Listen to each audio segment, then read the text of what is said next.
right, so now we can start the game with game turn 1. Let's take a look at the sequence of play.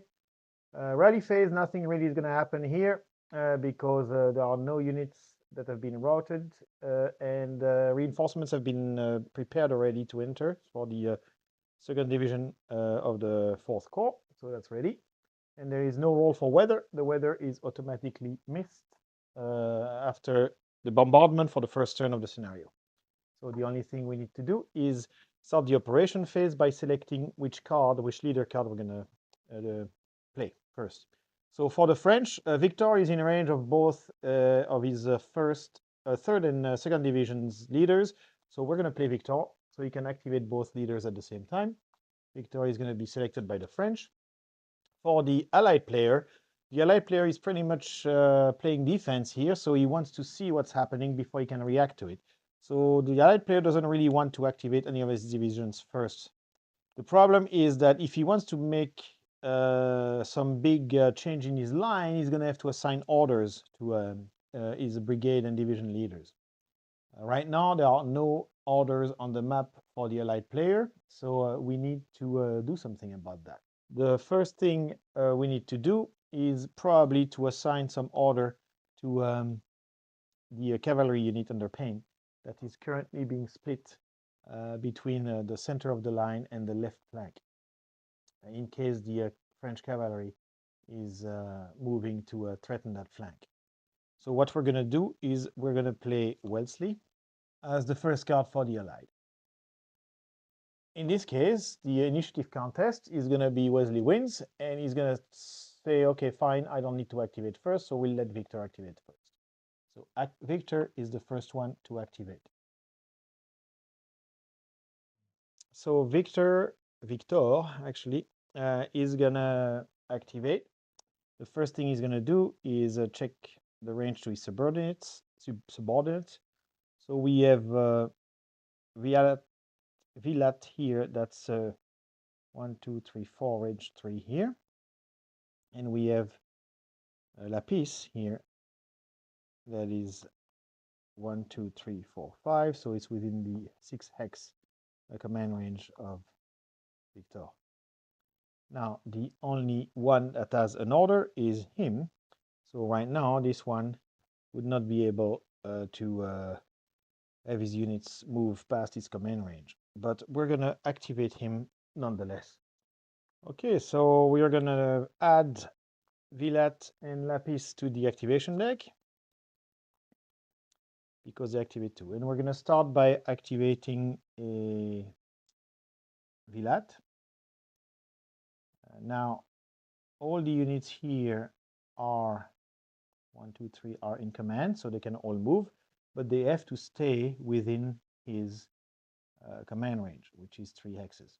So we're going to make them move a little more forward, but stay within range. So now if we take a look at the terrain chart, we don't want these units to cross steep slopes because that's dangerous terrain unless they are in a road column, which would allow them to ignore the dangerous terrain check. So we are going to either change them into road column or make them move slowly in column through regular slopes. So right now we don't need to change them in road column. So we're just going to move them like so. 1, 2, 3. So we can do 1, 2, 3, 4, 5, 6.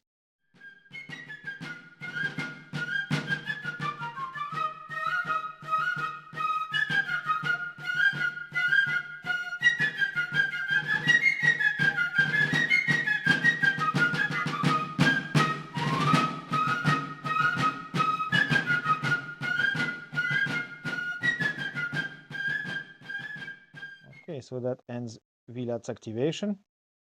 We're going to transfer his card to the activated pile over there. And all those units are still in command range of Vilat, so that move is legal. Next, Lapis.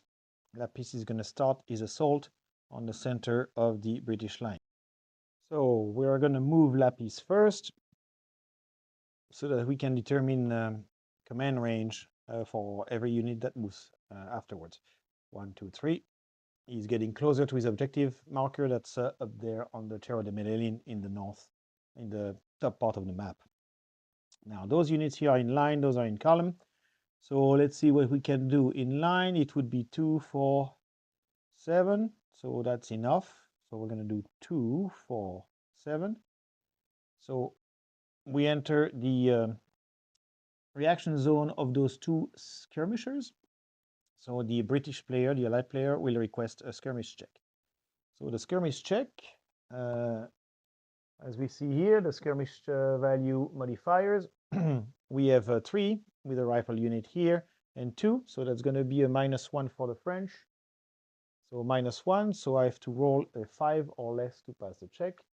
And I roll a 7, which means I fail the check. But in addition to having to stop all activity there, because this is a rifle unit, the French player also takes a straggler's loss because of that failed skirmish check. Next unit. 1, 2, 3, 4, 5. 1, 2, 1, 2, 3, 4, 5, 6, 7. Same thing. 2, 2. So here it's a modifier of 0. 8. That's a failed check also. So another straggler's marker here. Next unit. 1, 2, 3, 4, 5, 6. Skirmish check once again. A 5. That's pass. So that unit can either assault or fire. So what that unit will do is we'll first try to declare an assault. Now let's take a look at the tech to see terrain effect chart to see if crossing the Chicapierna, not Chicapierna, the Chicapierna, that's for Albuera, the Aurora Portinia, is going to affect that. So if we look at the stream, we can see that for fixed bayonets check, there is no modifier. So it's a straight 6. And that's a 3. So that's a passed check, which means that this unit is now put under a fixed bayonet marker and will be assaulting those skirmishers. That will probably retreat. Next, that Léger unit, 2, 4, 7. 2, 4, 7.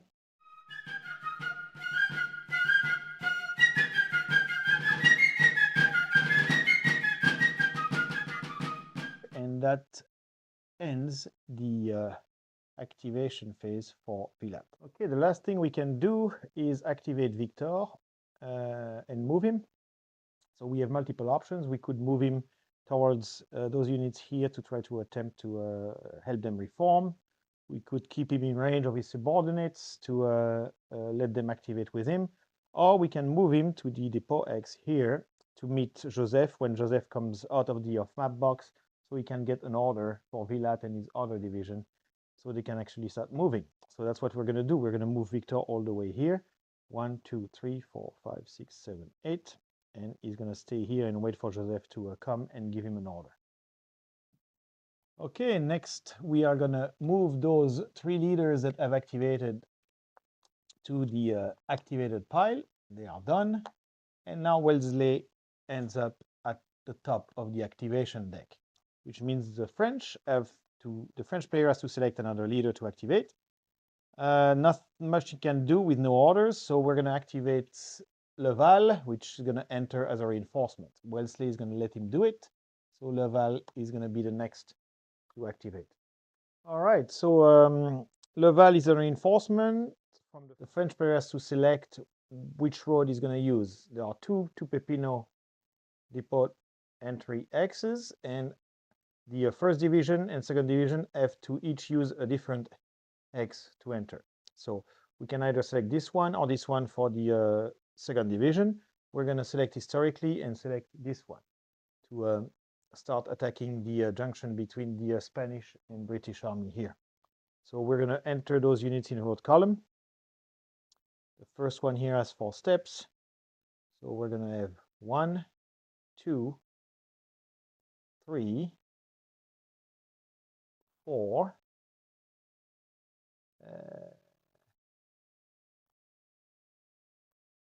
4.5, 5. I'm bringing the back marker back into the hex, and 6 to change formation into a line, actually into a column. So that's the first unit. The next one, so we already entered through that road X by spending a full movement point. So the next unit needs to enter with having already spent 1 point. So this one has 5 points. So it's going to be 1, 2, 3, 4. And we are going to stay in road column. And then we're going to keep following like that. This is 3 steps. So what we can do is we can stack that one. So 2 step, 1 step. Stacking limit is 2. So that's an extra step here. And that means there would be 2 steps here. 2, 1 of each unit, and 2. Then we keep going.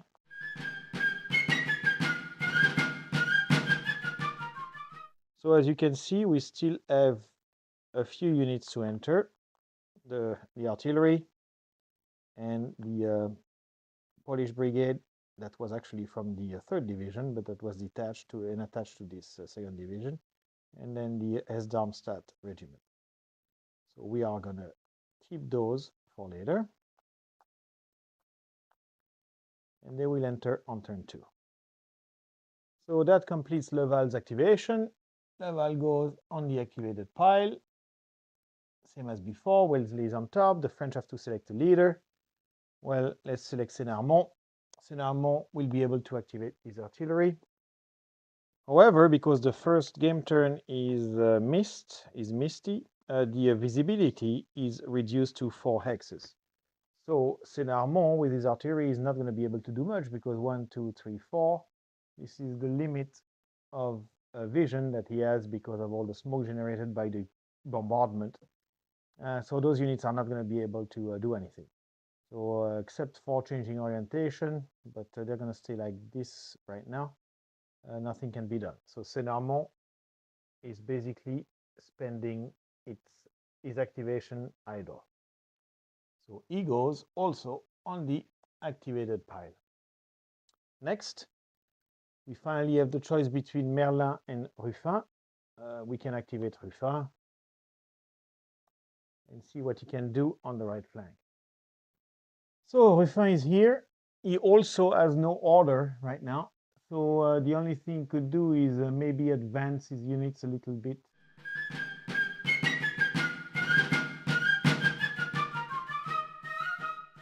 So his card goes to the activated pile. And we are left with 1 French leader, Merlin. And we'll see what we can do with him. Okay, so Ruffin is right here. He doesn't have any order. Notice that he's leading the 4th Corps, the 4th Corps Cavalry Brigade. But at the beginning of the scenario, it's attached to the 1st Corps. So although he doesn't have an order, he is a leader with a green initiative. And if we look at the temporary order rules, 471, if the leader is without an active OM, he can place a temporary order or on adjacent to an enemy unit, closer to his depot, or on another leader in his chain of command within 12x green SR only. And we're going to use that to place a temporary order. In order to do so, he has to pass a check. So let's check against his rating of 3. And we roll a 3, which is a pass. We're going to place this marker here within 12 x's of himself. 1, 2, 3, 4, 5, 6, 7, 8, 9, 10, 12. Here it's fine. So now he has well, actually, let's leave it in camera here. So now he has an objective, so he can move. So let's move him towards the objective. So everybody's in column. We're going to go 2, 4, 5, 6, 8, 10, and let's check for crossing the stream is still +1. That's 12, and we're going to leave him like that. The chasseur à cheval.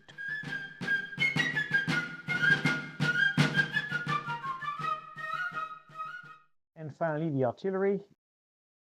1, 2, 3, 4, 5, 6, 7, 8. And we will unlimber 10. And the train 1, 2, 3, 4, 5, 6. This card is now placed on the activated pile. So now all the French leaders have activated. We are left with all the British ones. So what we're going to do now is we can activate them in any order we want. So let's start with Wellesley. Wellesley is going to issue orders. First order Wellesley is going to issue is going to be an order to Payne. So Payne can rejoin the rest of his division to face the threat posed by the French cavalry on the left flank. So Payne is 1, 2, 3, 4, 5, 6, 7, 8 X's from Wellesley. So the order doesn't need an aide-de-camp, it can be issued directly. So we're going to take Payne's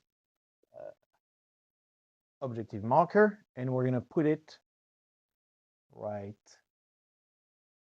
here. By putting it here, it's within 3 axes of a road that leads to the British depot. It's not within 3 axes of any enemy unit, so it's automatically active. It doesn't need to be implemented. So that's one order. Wellesley can issue 2 orders. I think everybody is in place right now. There is no need to issue a second order. The aide-de-camp, they do not need to do anything right now. Whittingham has a special ability that allows him to create an ad hoc stack with Spanish infantry. So it might be useful to send Whittingham with the Spanish on the Spanish flank. So what we're going to do is we're going to send Whittingham towards the Spanish. So it's going to be 1, 2, 3, 4, 5, 6, 7, 8, 9, 10, 11, 12, 13, 14. Whittingham is going to join the Spanish army. So in order to keep track, Whittingham and Wellesley are going to end up, and we'll say that Stuart here can also go on the activated pile. Nothing is going to happen to him. We can activate Payne now and have him obey his new order.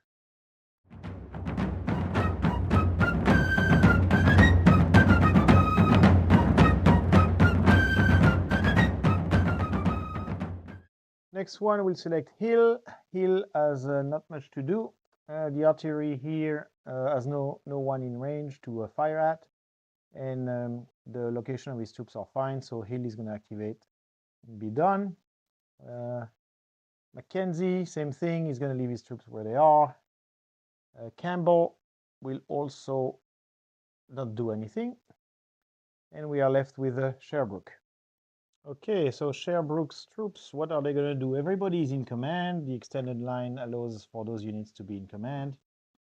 What we're going to do is we're going to first move these KGL units forward to allow those skirmishers to retreat in case they need to.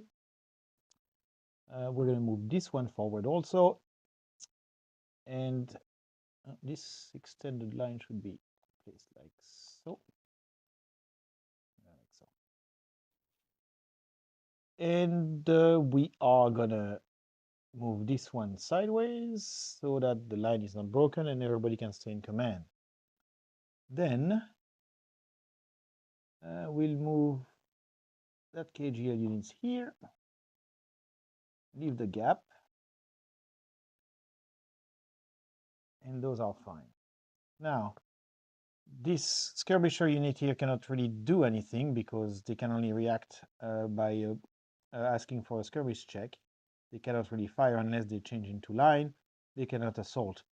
That one has been tagged by a fixed bayonet marker, so they cannot really do anything but fire, but they cannot fire when they're in skirmish formation. The only thing that we are left to do is fire with our artillery units there. So it's 2x distant. At 2x distant for artillery, we get a +1 for a canister. And that unit here has 3 steps and is in line, so that's going to be a -1. So it's going to be a 0. So that unit here has to roll a 4 or less to have any effect. And they roll a 0, which is actually a step loss. As you can see here, on a fire value of 4 to 7, you roll a 0, that's a step loss. and a TEM check. So we're going to check the TEM of that unit. That's 5 now, and they roll a 0, which is fine.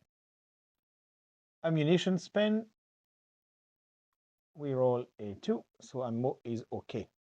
We're going to fire on this unit here, trying to disrupt their assault. So same thing, 2 X's and unit in line. So that's going to be 4 plus 1 minus 1. That's going to be a 4.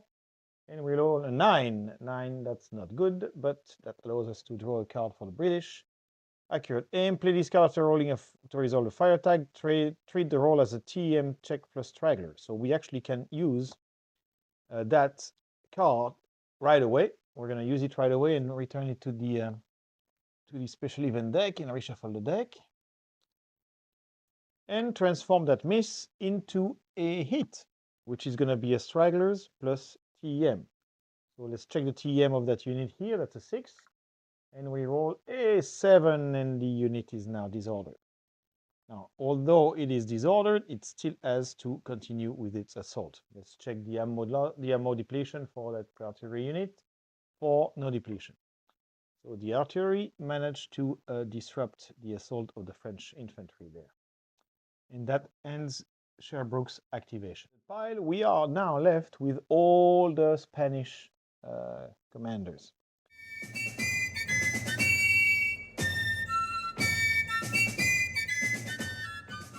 We are left with Cuesta, O'Donoghue, and Bascour. Cuesta, we're going to actually activate him so that he can issue an order for the cavalry. So we're going to activate Cuesta and O'Donoghue, put them in the activation stack. He's going to give the order to O'Donoghue, and then order 1 is going to be covering an Estrosa. And we're going to put an Estrosa about here. So O'Donoghue will move 1, 2, 3, 4, 5, 6. He delivers the order. The order is automatically implemented because it's more than 3 X's from an enemy unit and it's on the depot road. So no need to implement. So the order is given. And that ends up the activation for Cuesta and O'Donoghue. But he can move his infantry maybe a little forward to prevent Ruffin from getting too close. So we're going to move him on this unit here was supposed to be here. So it was just moved.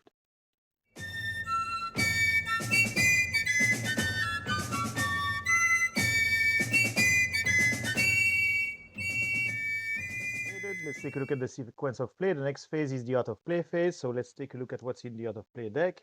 Those are the leaders in the art of play deck. Milot, Latour Beaubourg, Albuquerque, Beaumont, Desolles, and Bernoulli. The rest is face down. So the dragoons, they are not going to move. They are fine where they are. Same thing with Albuquerque. Beaumont is also fine down there. Desolles is off map, and Bernoulli is the reserve there, so he cannot be activated. So nothing is happening with the auto-play deck. Next, assault phase. So we're going to resolve this assault here. First, we select the stack. Then the defender may declare a reaction move, which he's going to do. So the skirmisher here is going to retreat and adopt a line formation under KGL unit here.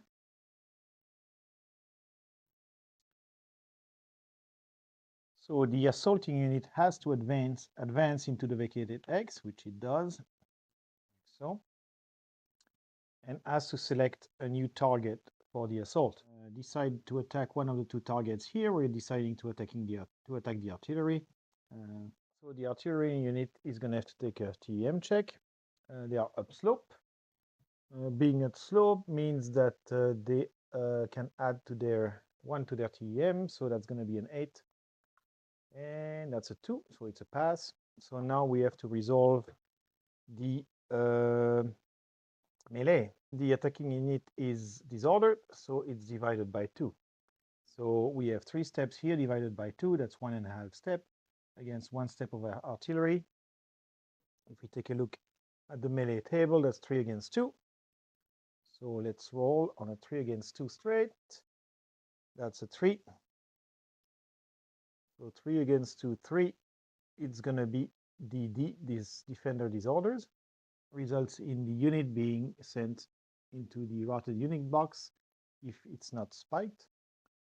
So spiking the guns with infantry assault, that's 0 to 3. So let's see, the guns are spiked. And they are not, so that unit goes into the routed unit box. The French infantry advances one more and now stays here. That concludes the assault phase. Cleanup phase, return all leader cards to each player's hands. Flip a leader, passive leader. So we have one thing to do here. We have to see if Joseph and Jourdan are not passive anymore. So let's take a look. Joseph is a 4. So we're going to roll, and we roll a 5. So Joseph stays passive. Jean rolls an 8, so he stays passive also. So they are still having lunch at Casa de Salinas. Spent infantry cover readiness, nothing. Fatigue levels. All right, so what happened here?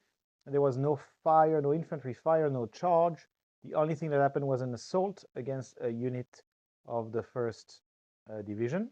So the fatigue will advance for both the 1st division and the 1st British division and the 2nd division from the 1st French Corps. The leaders are going to return to each player's hand.